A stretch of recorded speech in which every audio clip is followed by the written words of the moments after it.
In doing some research for a project that I'm working on, I read this book, Paris, 1919 by Margaret Macmillan. It is a great freaking book. And it speaks to what is going on in 2025. And it's crazy how similar 1919 was and what went on back then to what's going on right now. Let me explain. They called World War I the Great War for a reason. Well, first of all, it was the first war of the 20th century. It was a great war because a lot of people died in that war and a lot of countries were involved. But this war was kind of different. And I say that because this war involved a little bit of old and a little bit of new. It involved machine guns. It involved tanks, not just horses and carriages and swords and one-shot muskets. It was a very, very traumatizing war, so much so that they had like a no man's land, and that was because of trench warfare. You had both sides dug in on opposite sides, and the space in between was called no man's land. Anybody that got caught in that area automatically died. So World War I was pretty bad. I'm glad we got some kind of footage of it. The United States did not get involved until around 1916, 1917. And we were there for about a year and a half before the war was over. And being involved in that war and coming in when we did put us on the world stage, not as a superpower just yet, but at least one that can be a mediator and a moderator amongst the old nations. And at the end of the war came the peace. And Woodrow Wilson had to be there because Central Europe was about to get carved up pretty bad. And everybody who was anybody when it came to states needed to be at this Paris conference because they needed to get in on the action. Now the Allies had a lot of councils. They had a council of 14, they had a council of 5, 4, and they had a lot of councils. But the one that they really had and the one that everybody really looked up to was the Council of Three. The big three were France's George Clemenceau, Great Britain's David Lloyd George, and America's Woodrow Wilson. And even out of the big three, everybody looked to Wilson. Now, again, all the nations, the allies and the Central Powers showed up at this peace conference. But do you know who did not get an invitation? Germany. They left Germany out, even though they felt like Germany was the main cause. Germany wasn't the main cause, but they were one of the stronger powers that facilitated the war. And they left them out of the peace negotiations. That pissed off a lot of people in Germany, to include Adolf Hitler. Well, he wasn't this Adolf Hitler at the time. He looked more like this. Well, he was just a corporal in the German army at the time, and he was in the hospital because he got hit with some gas, and they kind of put him out the war toward the end. And he was pissed while he was laying in the hospital. And he wasn't the only one that was pissed. A lot of people in Germany was pissed because, number one, the powers that be at the time agreed to take fault for the war when they know they did not start this war. Germany just honored a treaty that they had with Austria. And number two, they felt like it was a total surrender. And that's one reason why Adolf Hitler never wanted to surrender, never wanted to give up any ground, and ended up losing the war based on the hatred that he had in the actions that were taken in World War I. Now let's fast forward. Ukraine made a total split from Russia in 1991, and President Vladimir Putin wants them back. So in February of 2022, he attacked Ukraine. And while many countries, to include the United States, have been providing provisions, beans, band-aids, and bullets, and a lot of money to Ukraine to resist Russia's invasion, President Donald Trump says he can clear it all up in one day. It's been more than one day. But now they're really getting into it. And the United States has had a real sketchy position on the world stage when it comes to this conflict. Let's start with the Defense Secretary, Pete Hegseth.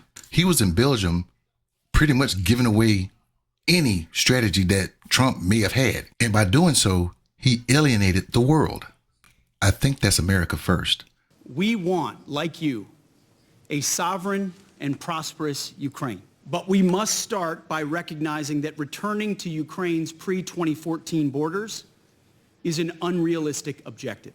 The United States does not believe that NATO membership for Ukraine is a realistic outcome of a negotiated settlement. Instead, any security guarantee must be backed by capable European and non-European troops.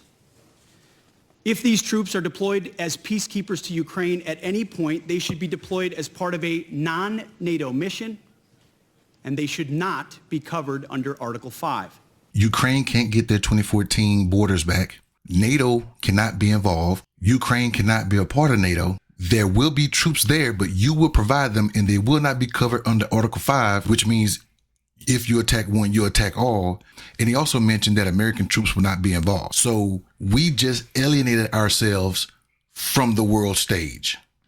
But then he had to backtrack because he got a lot of backlash. I want to be clear about something as it pertains to NATO membership not being realistic outcome for negotiations. That's something that was stated as part of my remarks here, as part of a coordination with how we're executing these ongoing negotiations, which are led by President Trump. All of that said, these negotiations are led by President Trump. Everything is on the table in his conversations with Vladimir Putin and Zelensky. What he decides to allow or not allow is at the purview of the leader of the free world, of President Trump.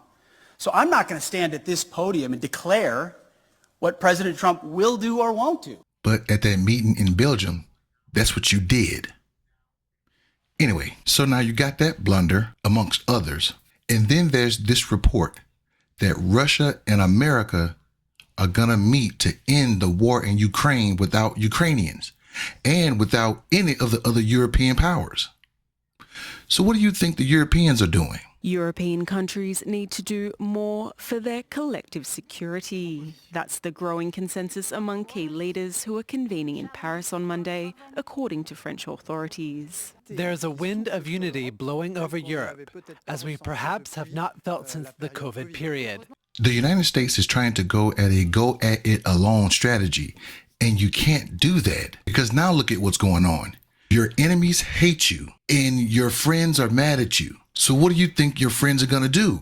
They're going to go off and try to figure something else out without you. The emergency summit will host representatives from the UK, Germany, Italy, Britain, Poland and Denmark, who are expected to outline a European action plan and discuss the deployment of troops to Ukraine if there were to be a peace settlement. EU leaders said they must not be locked out of peace talks as their security and interests are at stake too. And just like they did with Germany in 1919, the United States and Russia is trying to lock out a central piece of the puzzle, and Ukraine ain't having it. Ukraine will never accept deals made behind our backs without our involvement. And the same rule should apply to all of Europe. No decisions about Ukraine without Ukraine, no decisions about Europe without Europe. Now, the U.S. is saying, hey, we just had a phone call. We're not near negotiations yet. And everybody has their own strategy, but I just don't think this is a good one. This is a very, very defining moment in world history, and more specific, American history, because this can do one or two things. There are no multiple avenues for this. This could keep us as a central main global power and leader of the free world, or it can tear us apart, not just America as a whole, but from our friends and allies. And during this negotiation, who will you piss off that we don't know about yet that's going to rise up and become another Hitler? If that person is not the leader of Russia already. I know this went long, and I hope you stayed the whole time, and I appreciate you if you did. What do you think?